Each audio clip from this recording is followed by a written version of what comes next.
এই যে আমরা নিশ্চিন্তে ঘুমাই, সারা জীবন 30-40-50 বছর নিশ্চিন্তে কাটাচ্ছি, কোনো ফিকির নাই, নিজের পরিবারের, সমাজের, রাষ্ট্রের, উম্মার কোনো ফিকির নাই, অথচ এই মানুষের সামনে অপেক্ষা করছে মৃত্যু।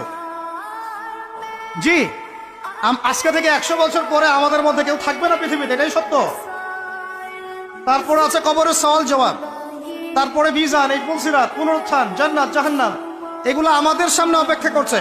আর সেই মানুষ নিশ্চিন্তে বসে বসে মেয়ের সাথে টাঙ্কি মারে, সেই মানুষ বাইক নিয়ে একটা মেয়েকে নিয়ে ঘুরছে, সেই মেয়ে একটা ছেলের সাথে চটপটি ফুচকা খায়, সেই লোক আল্লাহর বিধানকে সরাই দিয়ে শয়তানের বিধান চালু করা শুরু করল, সেই ব্যক্তি সুদ খাচ্ছে, সেই ব্যক্তি ট্রান্সজেন্ডার এই মতবাদ প্রমোট করতেছে, হ্যাঁ, সেই ব্যক্তি শিক্ষার মধ্যে ইসলাম বিদ্বেষী বিষয় ঢুকাই দিল।